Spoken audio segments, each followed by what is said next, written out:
Vai entrar? Olá, tudo bem?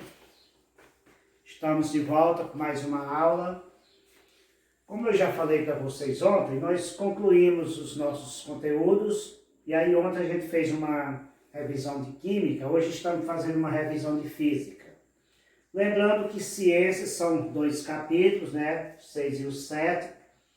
E química é só um capítulo da tabela periódica, física também só o capítulo 10 da atração gravitacional. Então vamos só relembrar aqui rapidamente e principalmente o objetivo principal dessa revisão de hoje é a gente trabalhar aqui a parte de cálculo, que nós vamos ter cálculo na prova, vamos, mas não são cálculos baseados no exercício, são cálculos baseados no nosso conteúdo. Então aqui nós temos os primeiros exemplos de cálculo que nós temos aqui, que é o cálculo do peso. Então, o peso, ele é a massa vezes a gravidade. Essa gravidade aqui na Terra, nós sabemos que é 9,8, mas ela foi arredondada pelo próprio autor do livro para 10. Então, o próprio autor do livro está trabalhando com 10 para facilitar os cálculos, e nós também trabalhando com 10. Então, está aqui. Esse M aqui, ele vai variar conforme a massa do objeto. Só lembrando, a massa é aquilo que popularmente nós chamamos de peso. Mas na verdade o peso é o produto da massa vezes a gravidade do ambiente. E a gravidade da Terra 10, se for em outro corpo celeste, a pergunta vai dizer o valor da gravidade. Aí você substitui o G pelo valor da gravidade que for fornecida. Quando não fornecer, quando não disser onde é, já estamos sabendo que é 10, que é aqui na Terra. Aí, nós temos esses 2 exemplos aqui no livro, onde nós temos uma gravidade sempre de 10, porque aqui na Terra, e temos 2 corpos, um com massa de 1 kg e outro com massa de 2 kg. Lembramos que a massa é dada em quilos. A gravidade está aqui em metro por segundo ao quadrado. E, finalmente, nós temos o peso. Então, 1 vezes 10 igual a 10. 10 o quê? 10 newton. A unidade newton será a unidade utilizada para o peso, para a grandeza peso. No segundo exemplo, nós temos 2 vezes 10 igual a 20 newton. Então, nós vamos trabalhar na prova, no nosso teste da próxima semana, com essa formulazinha aqui. O que é que a gente vai mudar? Esses valores. Então, gente, a gente viu que o peso, ele é a massa vezes a gravidade.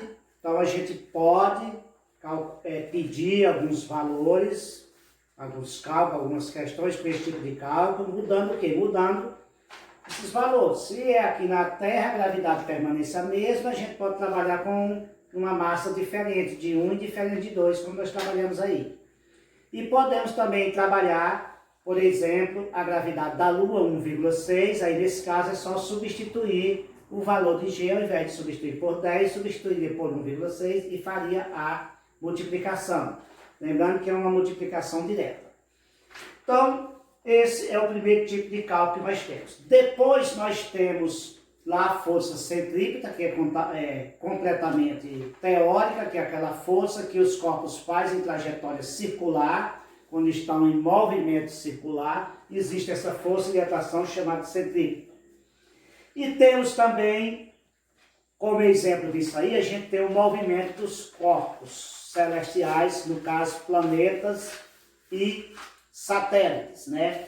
Então, o nosso sistema solar é um exemplo de quê? É um exemplo de movimento circular feito pelos astros e é um exemplo também da força centrípeta. Então, os corpos estão em suas órbitas em torno da Terra, em torno do Sol, aliás, inclusive a própria Terra na sua órbita, e eles são atraídos pela força gravitacional do Sol. Já os satélites naturais são atraídos, eles estão em torno dos seus respectivos planetas e são atraídos pela força gravitacional do planeta que tem uma massa maior do que o satélite.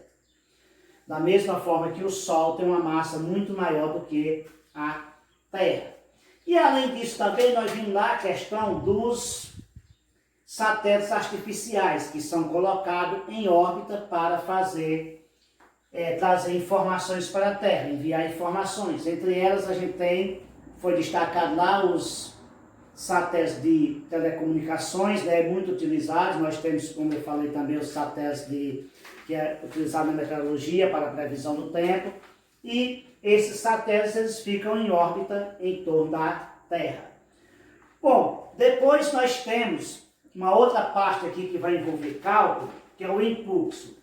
O impulso nós temos aquela formulazinha lá que foi dada, que o impulso é igual à densidade do líquido vezes o volume do líquido, mas nós não vamos trabalhar com ela. Por que não vamos trabalhar com ela?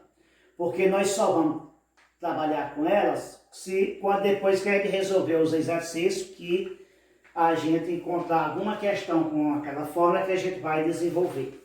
Caso contrário, como nós não tivemos exemplo, a gente vai trazer aqui apenas um exemplo de um corpo mergulhado em água. Que nesse caso aqui é um exemplo relativo ao impulso ou princípio de Arquimedes. Aí nós temos o peso inicial aqui de um objeto, é o peso fora da água. Fora. Aqui é o peso dentro.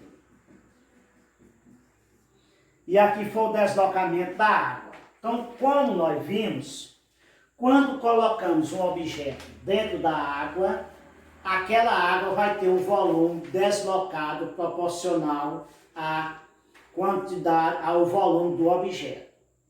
Essa água não será avaliada em volume, mas ela será avaliada em quê? Ela vai ser avaliada em peso, né? Ela vai ser pesada e aí o volume dela, o peso corresponde à quantidade do líquido derramado. Aqui nós temos, por exemplo, uma pedra fora da água pesa 25 newton.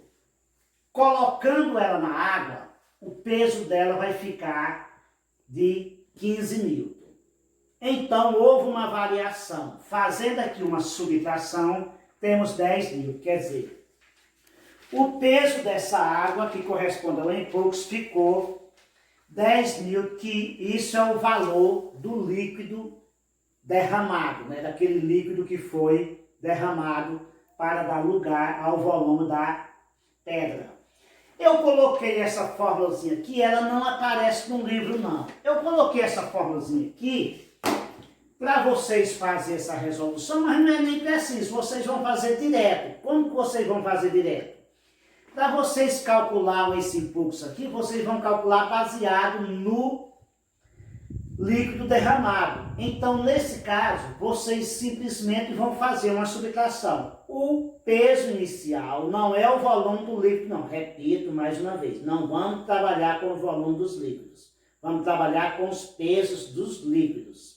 Então, você pega o peso inicial menos o peso final, que é o peso depois que o objeto foi colocado em água, e aí nós obtemos o resultado final, que já é a nossa resposta dada em Newton também, né?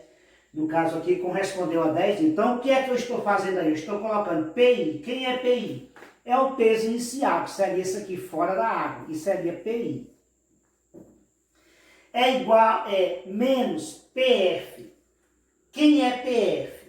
PF é o peso final, que seria 15. É igual a quem? Igual a E. Quem é? É o impulso. Então, é isso aqui, o impulso. E esse impulso aqui, repito, corresponde ao peso do líquido deslocado. Ao peso do líquido deslocado e não ao volume, porque nós estamos trabalhando com o peso. Só lembrando que em muitos conteúdos de química e também de física, a gente trabalha fórmulas parecidas com essa aqui, mas a gente trabalha com volume. Volume inicial, volume final e volume total, né? Aqui não. Aqui a gente trabalha com o peso. Bom, nós temos o seguinte, que esse deslocamento aqui desse líquido aqui, a quantidade que foi deslocada, é o valor do impulso, que é aquela quantidade de unidades que diminuiu no peso. Então aqui diminuiu 10 unidades, então 10 newton foi. Se tivesse diminuído 50 unidades, seria 50 newton, tivesse diminuído 20 unidades, seria 20, aí conforme o peso do objeto, a gente vai ter essa variação. Então, gente, a gente está parando por aqui. Aqui é o segundo tipo de cálculo que nós temos. Vocês estudam as teorias e os cálculos são esses dois tipos. Repito, nós vamos ter cálculo no teste, sim, mas não baseado nos exercícios. Cálculo baseado em exercícios só após a resolução dos mesmos em aulas presenciais. Por enquanto, a gente vai basear nos exemplos do livro. Aqui eu tenho o segundo exemplo, que é aquele exemplo já do impulso, já no final do conteúdo, e antes a gente teve o exemplo do cálculo do peso, que é a massa vezes a gravidade. E nós deixamos aqui também, temos outra coisa aqui que a gente temos que relembrar, dentro desse conteúdo nosso aqui, é que a gente trabalha sempre com a unidade aqui, Newton, né? Porque o objetivo final nosso é procurarmos aqui o peso. Por isso a gente vai trabalhar sempre com Newton. É claro que essas formas aqui poderiam ser invertidas e a gente poderia procurar outra unidade. Aqui nesse caso eu poderia invertir, poderia procurar qualquer um desses dois pesos aqui, né? Se eu tiver esses dois aqui, eu somo enquanto esse. Se eu tiver esse aqui e esse, eu encontro esse. Se eu tiver esse aqui e esse aqui, eu subtraio enquanto esse, mas aí nós não vamos trabalhar dessa forma. Vamos trabalhar com a forma direta, como está aqui. E no outro caso, lá na outra forma, a gente está calculando apenas o peso. Peso igual a massa vezes gravidade. Lembrando que a gente poderia fazer cálculos também procurando a massa, desde que você tivesse o valor do peso e da gravidade, e poderia fazer cálculo também para encontrar a gravidade, desde que tivesse o peso e a massa. Mas isso aí fica para os exercícios. Se lá nos exercícios tivermos questões desse tipo, é que a gente trabalha. Casos contrários, só a forma direta. Então, gente, o conteúdo nosso é esse conteúdo aí. E lembrando para vocês também que a gente falou um pouco a respeito da balança de prata. A balança de prata não tem cálculo sobre ela, né? O que é que nós temos a ver sobre ela? É que para entrar em equilíbrio, ela precisa ter pesos iguais dos dois lados. Então, se você vai medir a massa de um arroz, por exemplo, de um lado você coloca 2 quilos, lá do outro lado você vai colocar 2 quilos de arroz, correspondente a 2 quilos, para ficar a medida exata. A carne, você vai pesar a carne, os açougueiros utilizavam muito isso aí para pesar a carne. Você coloca de um lado uma pedra ali correspondente, né, um medidor ali de aço, um peso correspondente a tantos quilos, aí lá você vai equilibrar do outro lado com o volume. Então, quando equilibrar, o peso está igual, né? Então, lá é equilíbrio para você ter a mesma quantidade. Se de um lado você tem 10 e a balança está em equilíbrio, do outro você tem 10. Se você tiver 5, do outro tem 5, daí por diante. Então, nós vamos parando por aqui. Na próxima semana, né, acredito que deve começar os nossos testes, como a dona Rosê já falou. Então, eu creio que daqui para amanhã ela deverá se manifestar para vocês mediante isso aí. Caso contrário, não comece segunda-feira, a gente continua com nossas aulas já com um novo conteúdo. E até a próxima aula. Um bom final de semana para todos.